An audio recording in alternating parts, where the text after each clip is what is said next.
কই গো রাধুনী ঠাকুর, কোথায় গেলে? এদিকে এসো। বলুন রানীমা। বলছি, তুমি তো রাজবাড়িতে দীর্ঘদিন ধরেই রান্না করছো, কিন্তু ইদানি তোমার রান্না এত বেস্বাদ লাগছে কেন? সে তো আমি বলতে পারবো না, আমি তো আগের মতনই রান্না করি। ছোট মুখে বড় কথা বলছি, আমি কিছু বলতে চাই রানীমা। এই তুই আবার পাকামো করতে এসেছিস কেন রে? তোকে কি রানীমা ডেকেছেন নাকি? আহ, কি বলতে চাইছে শুনেই দেখি না, বলো। রানীমা, এখন আর রাধুনী ঠাকুর আগের মতো যত্ন নিয়ে রান্না করেন না। রান্নাঘরে পড়ে পড়ে ঘুম হয়, আর তাড়াহুড়ো করে কোনো রকমে রান্না করে দেন। একদম বাজে কথা বলবি না। বাজে কথা না রানীমা, শিল নোড়ায় বাটতে ওনার কষ্ট হবে বলে আজকাল রাধুনী ঠাকুর শুধু জিরে ফোড়ন দিয়ে রান্না করেন। এত বেতন দিয়ে তোমাকে রাখা হয় কি এই ফাঁকিবাজির জন্য? কি মানে ভুল হয়ে গেছে। এর যদি এই ভুল করার ইচ্ছে হয় তাহলে তল্পি তল্পা গুটিয়ে বাড়ি গিয়ে ভুল করো, মনে থাকবে? মনে থাকবে মহারাজ। কি হচ্ছে বলো তো রানী? সকালে বাগানে পায়চারি করছিলাম, দেখি মালি একটা গাছেও জল দেয়নি। এই গরমে জল না পেলে যে গাছপালাগুলো মরে যাবে। সবাইকে এবার মনে হচ্ছে বলে বলে কাজ করাতে হবে।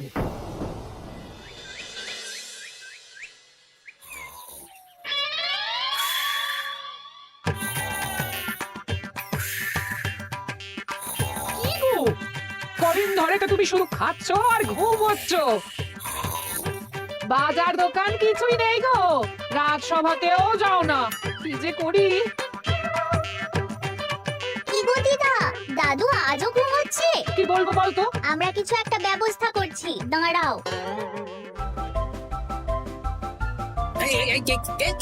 ওঠো দাদু, আর কত ঘুমে? ঘুরেরই একটা সীমা থাকে।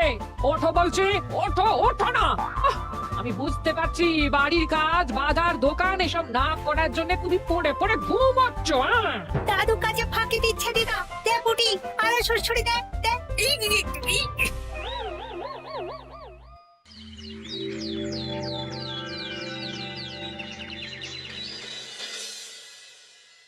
মহারাজের শরীর খারাপ না মন খারাপ?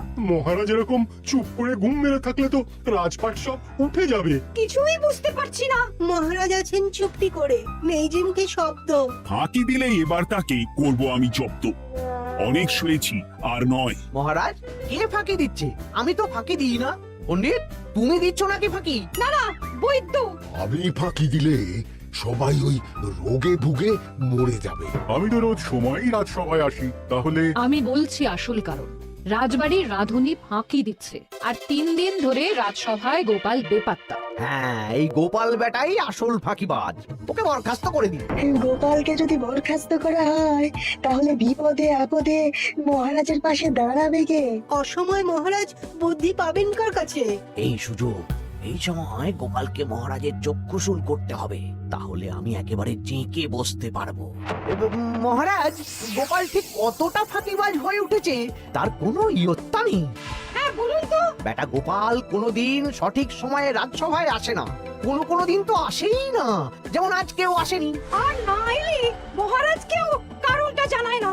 আপনাকে সম্মান করা তো দূরের কথা, কোনো ভ্রুক্ষেপই করে না। এটা কিছুটা হলেও মন্ত্রী মশাই ঠিক কথা বলছেন। হ্যাঁ, এ তো একদম সঠিক কথা। ঠিক বলেছ।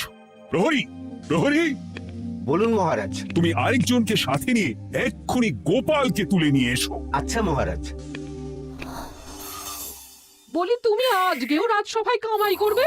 অর্ধেক দিন কামাই করলে বেতন কাটা যাবে গো।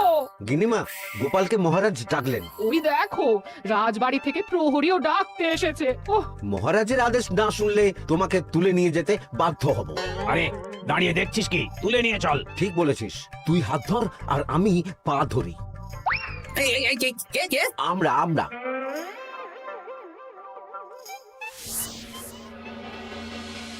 এসব কি গোপাল? তুমি বাড়িতে আছো, ঘুমোচ্ছ, অথচ রাজসভায় আসছো না, কি ব্যাপার? আগে মহারাজ, মস্তিষ্ককে বিশ্রাম দিয়ে বুদ্ধি বাড়াচ্ছিলাম। অনেক ব্যবহার হয়েছে তো, তাই একটু বিশ্রাম দরকার আর কি। আমার পুরো রাজসভাটাই ফাঁকিবাজ। আমি সবাইকেই বিদায় করব, আর গোপালকেও। এই সেরেছে, আমি ফাঁকিবাজ নই মহারাজ। আমি খোঁজ নিয়ে দেখেছি সবাই কম বেশি গায়ে হাওয়া লাগিয়ে ঘুরছে। মহারাজ, আমি তো নদীর পাড়ে বসে শীতল হাওয়া গায়ে লাগাই, তবেই তো ঢেউয়ের মতো আমার ছন্দ আসে। আছে। কেউ ফাঁকিবাজ না মহারাজ, আসল ফাঁকিবাজ গোপাল। মহারাজ, আমি যদি দরকারে আপনাকে বুদ্ধি দিয়ে ফাঁকা সময়ে বিশ্রাম দিয়ে ফাঁকিবাজ হই, তাহলে মন্ত্রী মহা ফাঁকিবাজ। কারণ মন্ত্রীর কাজ রাজাকে বুদ্ধি দেওয়া, তা তিনি করেন না বলেই আমাকে দরকার পড়ে। আমি তো ভাঁড়, আমি শুধু হাসাবো, এটাই আমার কাজ। তাতে কি, সেনাপতিও তো সেনাপ্রধান, ও কি যুদ্ধ করে? রাজ্যে শান্তি শৃঙ্খলা বজায় আছে, তাহলে যুদ্ধ করে হবেটা কি? হ্যাঁ, অকারণে পায়ে পা দিয়ে যুদ্ধ বাঁধাবো নাকি? হ্যাঁ, যত সব। যখন তখন বিপদ আসতে পারে, তাই যুদ্ধের জন্য সব সময় সামরিক শক্তিকে প্রস্তুত থাকা দরকার। হ্যাঁ, এটা গোপাল ঠিক বলেছে। সেনাপতিকে তো কোনোদিন সেসব নিয়ে মহড়াও করতে দেখি না। তাহলে দাঁড়ালো 3 জন ফাঁকিবাজ। মূল অভিযুক্ত গোপাল দিন রাত কামাই করে, মন্ত্রী মহারাজকে বুদ্ধি দেয় না, আর সেনাপতি যুদ্ধের প্রস্তুতি নেয় না। এই 3 জনকে আমি বিদায় করব। এই সেরেছে, এ তো দেখছি বিনা মেঘে বজ্রপাত। না, তবে তোমরা যে ফাঁকিবাজ নও সেটা প্রমাণ করার জন্য 12 ঘন্টা সময় দেব। আমাদের কি করতে হবে? তোমাদের 3 জনকে 3টে খালি বস্তা দেব। প্রত্যেকে ওই খালি বস্তা নিয়ে জঙ্গলে যাবে, আর এই 12 ঘন্টার মধ্যে জঙ্গল থেকে বস্তা ভরে আনবে। একটা বস্তা ভরার জন্য 12 ঘন্টা সময়? এ তো খুবই সহজ কাজ। সহজ কঠিন জানি না, যে ফাঁকি দিয়ে ফাঁকা বস্তা জমা দেবে বা কিছুটা ভর্তি কিছুটা খালি আনবে, সে সাজা পাবে। আচ্ছা মহারাজ, আমি বস্তায় কি নিয়ে আসবো সেটা কি আপনি দেখবেন? তা দেখবো না, কিন্তু বস্তা ভরে আনতে হবে। আর যা বস্তায় ভরে আনবে তাই নিয়ে সবাই বাড়ি ফিরে যেতে পারবে। তার মানে বস্তাতে যা থাকবে সব বস্তার মালিকই পাবে। একদম তাই। বুঝে গেছি, ভিতরে কোনো গভীর পরিকল্পনা আছে।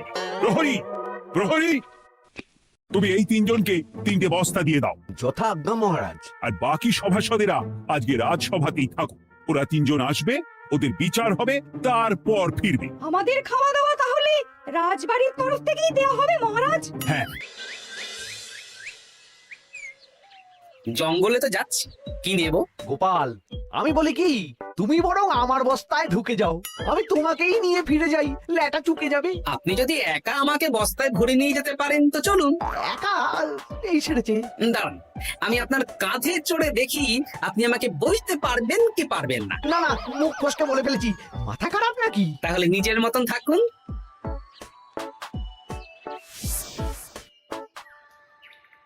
এমন কি বা আছে এই জঙ্গলে? আমার কাজে লাগার মতন তো কিছুই দেখতে পাচ্ছি না। ওই তো ওই দিকটা একটু ছায়া আছে বেশ, ওই গাছের নিচে গিয়ে বিশ্রাম নেই। সেনাপতি, অত চিন্তা ভাবনা করার কিছুই নেই। মহারাজ তো আর দেখবেন না আমরা বস্তায় কি ভরে নিয়ে যাব। 12 ঘন্টা অনেক সময়। এখন বিশ্রাম নাও। আপনার ইঁদুরের পেট, আপনি বিশ্রাম নিন। দেখি জঙ্গলে থেকে কিছু ফল পেড়ে আগে খাই, তারপর না হয় ওই বস্তাটা ওই ফলমূলের খোসা আর মাটিতে পড়ে থাকা পাতা দিয়ে ভরিয়ে মহারাজের কাছে নিয়ে যাব। হ্যাঁ, বস্তা যখন বাড়ি নিয়েই যেতে পারবো, তাহলে বনের সব থেকে ভালো ভালো ফলগুলো আগে ভরে নি। গিন্নিকে এবার বলবো, বাজার আনি না তো কি হয়েছে, দেখো কত ফল এনেছি। যাই, এর থেকে কিছু মহারাজকে ভেট দেব, মহারাজ বেশ খুশি হবেন।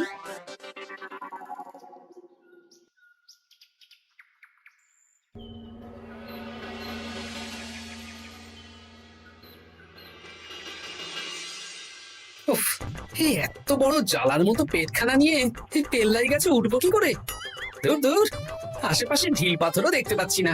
এই বুড়ো বয়সে হাড়গোড় ভাঙলে সে এক খারাপ ব্যাপার হবে।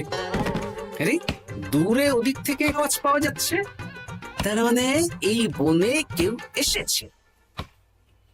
ভাই মদন, এই গাছটা ঝড়ে ভেঙে অনেকদিন পড়েছিল, এটা তো নেই। তুই ওদিকে দেখ, কত মোটা একটা সেগুন গাছ রে। ওই গাছটা নিয়ে গেলে আমরা 1 বছর বসে খেতে পারবো। তাহলে আর দেরি কেন, হাত লাগা।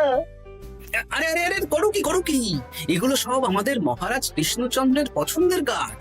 ভুলেও এই গাছ কেটে নিয়ে যাওয়ার ভাবনা চিন্তা করো না। আর ওই সেগুন গাছটা তো মহারাজের সবচেয়ে প্রিয়। আরে মহারাজ কি করে জানবে শুনি? এই বনে তো তিনি ভুল করে আছেন না। এই যে আমি আসি, আমি মহারাজের দূত। তোমরা যদি ভুল করে ওই সেগুন গাছে হাত দাও, তাহলে কিন্তু তোমাদের গর্দান যাবে। এই সেরেছে, কিন্তু আমরা তো কাঠুরিয়া, কাঠ ছাড়া পেট চালাবো কি করে? সে তোমাদের ব্যবস্থা তোমরা করো, অন্য অনেক কাজ আছে। এই সামনের গাছটা মরে পড়ে আছে, এটার কাঠ আমরা নিয়ে যেতে পারবো তো? তা পারবে, এতে অত চিন্তার ব্যাপার নেই। গোপাল আছে যখন, তখন এই রাজ্যের কেউ মুশকিলে থাকবেই না। শুধু তোমাদের একটা কাজ করতে হবে। কি কাজ? এই নাও বস্তা। আমার জন্য এই জঙ্গল থেকে টাটকা বিভিন্ন ফল পেড়ে এই বস্তা ভরে দাও, তাহলে মহারাজকে আর তোমাদের কথা বলবো না, বুঝলে? আর তোমাদের যাতে রাজবাড়িতে কোনো কাজ হয় সেই নিয়ে মহারাজের কাছে সুপারিশও করবো, কেমন? বেশ বেশ, তুমি তাহলে এখন এখানে বিশ্রাম করো, আমরা তোমার বস্তা ভরে ফল নিয়ে আসছি। ঠিক আছে, আমি তোমাদের কুঠার পাহারা দিচ্ছি, তোমরা ভালো তরতাজা ফল বস্তায় ভরে নিয়ে এসো।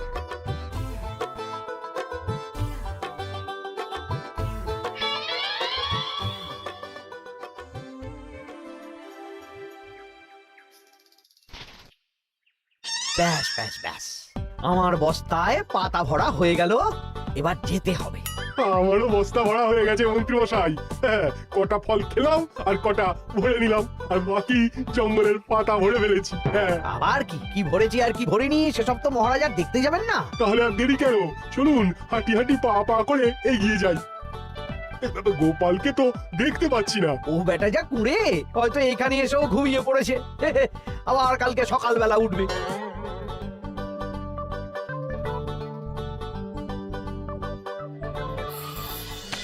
এই যে ভাই, এই যে হ্যাঁ, কে কে? আমরা। ও, বলো, বস্তা ভরে এনেছো? হ্যাঁ, ভরে এনেছি। তাহলে চলো রাজসভায় যাই, তোমাদের একেবারে মহারাজের সাথে পরিচয়ও করিয়ে দেবো, আর কাজের ব্যাপারেও বলবো। চলুন। চলো চলো চলো।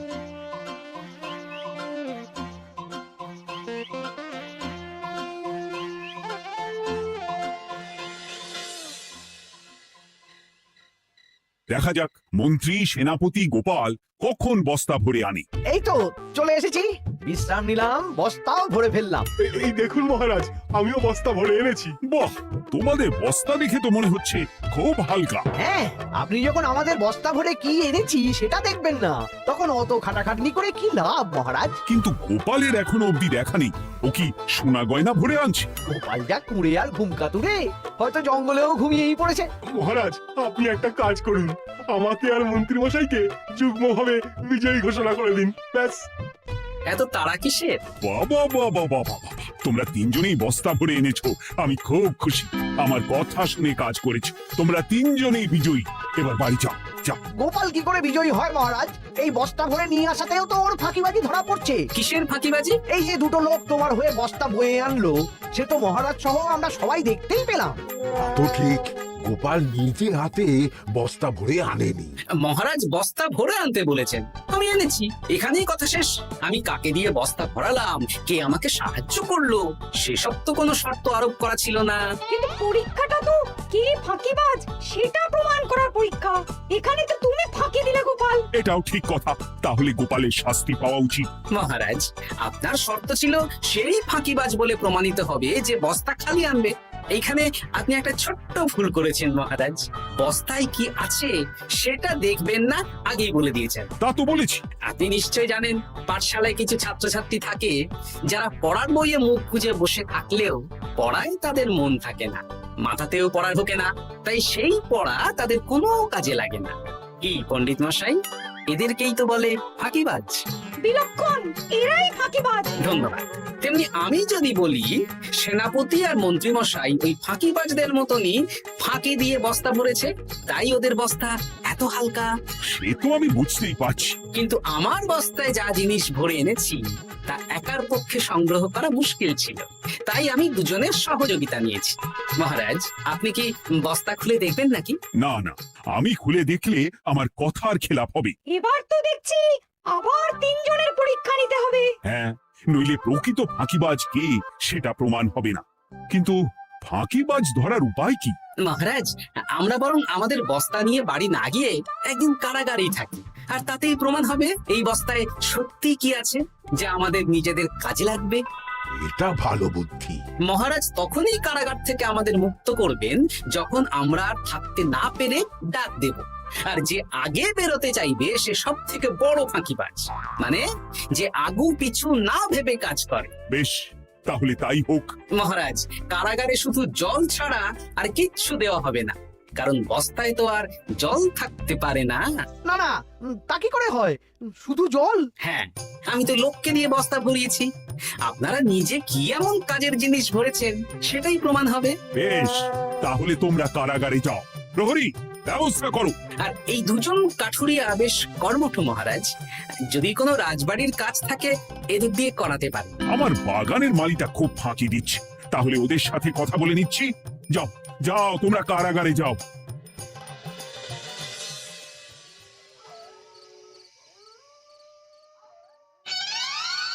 ওরে বাবা রে, কি খিদে খিদে পাচ্ছে রে। দেখি বস্তায় কি আছে দেখি।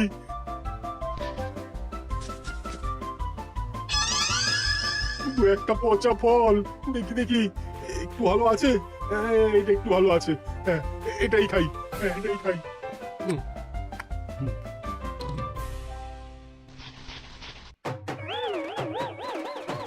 আমি তো শুধু পাতা ভরেছি, কি সেরেছি? আমাকে কি জল খেয়েই কাটাতে হবে? এবার আমি দেখি। আহ, টাটকা ফল আর জল। আমার কাছে যা ফল আছে এগুলো খেয়ে আরাম করে 5-6 দিন কেটে যাবে। ও গোপাল, আমাকেও কটা ফল দাও না গো। ও গোপাল, আপনি এখান থেকে উঠুন, অন্য বাগানে ফুল হয়ে ফুটুন। ফল খাবেন? এখন কর্মফল ভোগ করুন। ওরে বাবা, জল খেয়ে আর কতক্ষণ কাটাবো?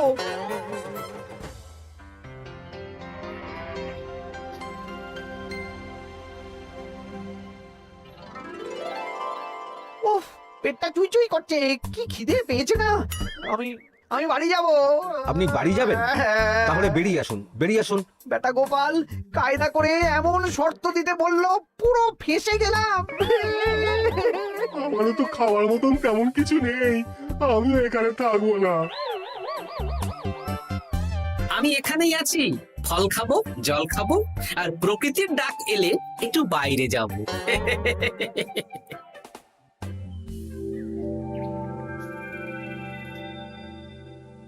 কি তোমরা কারাগারে এক রাতের বেশি তো থাকতেই পারলে না? কি আর করব বলুন মহারাজ, আমরা তো আর গোপালের মতন বস্তা ভরে টাটকা ফল নিয়ে আসিনি। বেটা গোপাল আমাদের দেখিয়ে দেখিয়ে ফল খাচ্ছিল, অতি আমাদের খিদে আরো বেড়ে যাচ্ছিল। তাহলে এরা দুজনে তো হার মেনে নিল। গোপাল কি করছে? গোপাল খাচ্ছে আর ঘুমোচ্ছে। ওকেও নিয়ে এসো। আচ্ছা মহারাজ। একই মহারাজ, আমার তো এখনো বাইরে আসার ইচ্ছে হয়নি। কি আর করা যাবে, ওরা হার মেনে নিয়েছে, তার মানে তুমি জয়ী হয়ে গেলে গোপাল। আমার বস্তায় ভরে অনেক ফল এনেছিলাম, এখনো অনেক আছে। আপনি তাহলে বাকি ফলগুলো নিয়ে নিন। তাহলে তো এটাই প্রমাণ হলো গোপাল কাজের সময় ফাঁকিবাজি দেয় না, শুধু বুদ্ধি বাড়ানোর জন্য একটু বেশি ঘুমোয়। এই নাও গোপাল, তোমার উপহার। মহারাজ, আমি সময়ের কাজ সময় করি আর বাকি সময় একটু ঘুমাই। আমার এখন ঘুম দরকার মহারাজ, কাল থেকে অনেক ধকল গেল যে। বেশ, তোমাকে ঘুমানোর জন্য 1 সপ্তাহ ছুটি দেওয়া হলো। ধন্যবাদ মহারাজ। কি সেনাপতি আর মন্ত্রীমশাই, এবার বুঝলেন তো, ফাঁকি দিলেই ফাঁকে পড়তে হয়, তাই কাজ করলে ভেবে চিন্তে করুন। চলি, হ্যাঁ? খুব ঘুম পাচ্ছে।